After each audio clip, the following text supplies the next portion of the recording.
You're watching TV Show Review with Pip Squeak. Hey peeps, it's Pip Squeak and welcome to the first episode of Achoo, or Anime Can't Handle Our Opinions. And I hear you.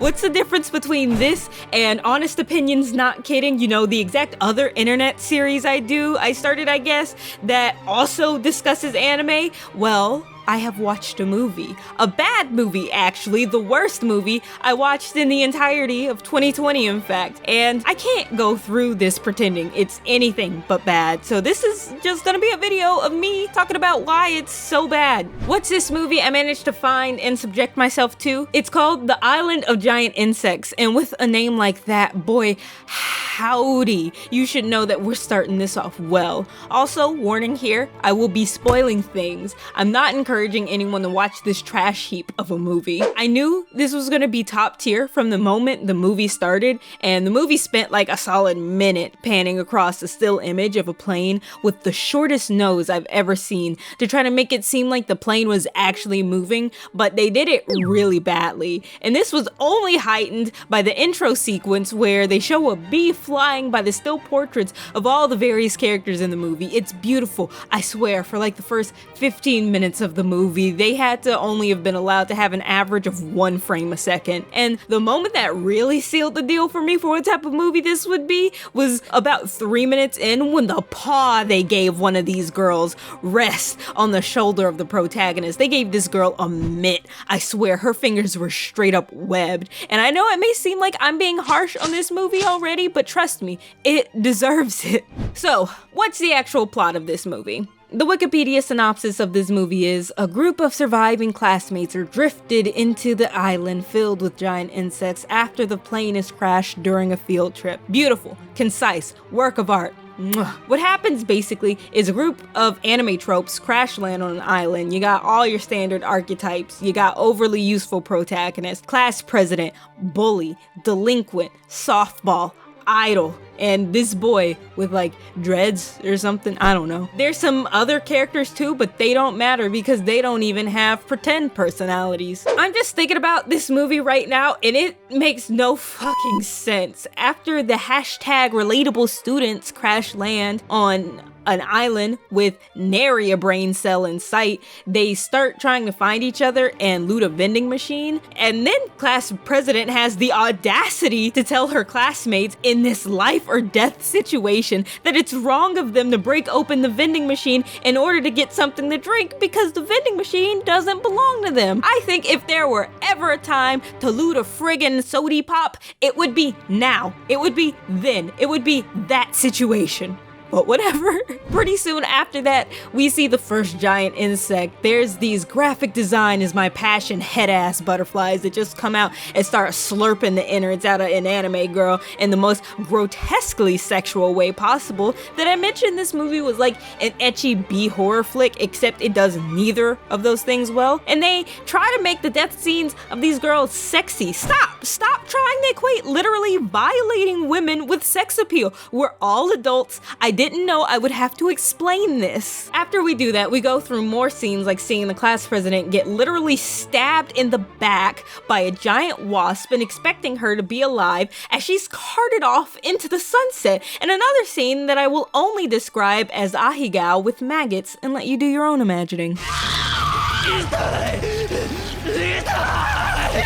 After that, the group of students go and rescue her and some other dude with blonde hair. They try to walk to safety and end up in the middle of what turns out to be a giant tick nest, and the closest thing to a horror scene in this entire movie happens, i.e. a girl with her face covered in ticks comes walking up like a zombie. Idol girl runs away and softball chases after her while carrying the whole ass body of the unconscious class president on her back. Protagonist girl Sparta kicks tick girl into the nest to draw attention away from the rest of the group because it ain't murder, she was gonna die anyway, and the rest of the group skedaddle to safety. You know, I'm just now realizing that earlier in the movie, the group got away from the giant butterflies because protagonist girls used a homemade flamethrower to set the bitch on fire, and she had to be comforted as she cried over killing a bug. She did not cry over killing this girl. She did not shed a single tear. Girl was hard. That was stone cold. Now, do you remember how at the beginning of this video I said the movie had an average of like a frame per second, I found where the entire animation budget went. Protag tells the group they all need to strip and soak in a river they found in order to get any spare ticks that may have latched on to them to detach because the ticks won't want to drown. And okay, whatever, I'll accept that, except for the fact these ticks range in size from the size of a fist to a human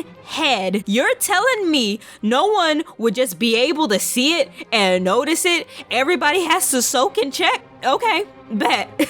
So boys and girls split up and the camera makes sure to ogle every single girl's naked bodies while they bathe. And the peak animation in the entire movie is when Idol comes up to Softball all like, I've been seeing how you've been looking at me with those lesbian eyes, let's get weird in return for you protecting me. To which Softball is like, but we're both girls. Just kidding, let's do it. And then, if that isn't enough, Delinquent and Bully then have sex on top of the unconscious body of the random blonde dude that Delinquent knew and saved at the same time they saved class president. Amazing. Then the group starts traveling more, they find a hospital, and they have to make out with the two unconscious people in order to get them to drink saline solution to flush the wasp poison out of their system. I feel like it sounds like I'm making this shit up, but I couldn't if you paid me. If you want to know how amazing the writing in this movie is, Smart Dreads Boy goes exploring around the hospital and we hear him scream after he opens a cabinet with a mysterious stinky green liquid coming out of it. He then disappears for a good chunk of the movie and comes back later. The group is all like, where were you? And he was just like, I found something weird. They did not give away what this man's found at all, and if they did, I'm not watching the movie again to find out what it was. But some other things happened. Blonde Boy had a parasite in him that shouldn't be able to affect humans, but whatever, and gets himself ate by some predator bug, and the rest of the group has to make some weird plan to kill the bug that involves Dreads knowing how to operate the main computer system in the hospital. But that's not the important part.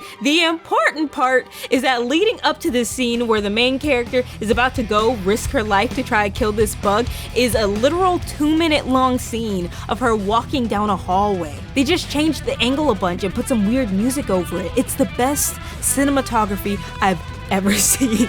And then it's ruined by Bully and Delinquent trying to sexually assault the class president, and the movie leering at her body like an evil and disgusting act like that should be sexualized. It reminded me of that scene in Sword Art Online when Big Bad rips main girl's clothes off in front of main boy. This scene shouldn't be fan service, but Dreads comes and rescues her. They tie up the two bad peeps and decide to keep moving to survive enough days to be rescued from the island. Roll credit, movie over. You may now applaud. This dumpster fire of a movie is over. We don't get a resolution. We don't know if they made it off the island. And if this was supposed to make me want to read the manga to find out if they did, it failed. I feel it's kind of fitting that the worst movie I've ever seen was the last movie I ever watched in the worst year that I have ever existed in. 2020 was rough, but here's to making the most out of 2021. Also, the movie doesn't even get a score because it's so bad. 0 out of 10. I'm kind of mad I watched it. Like, the money that went into this movie existing could have went to literally anything else,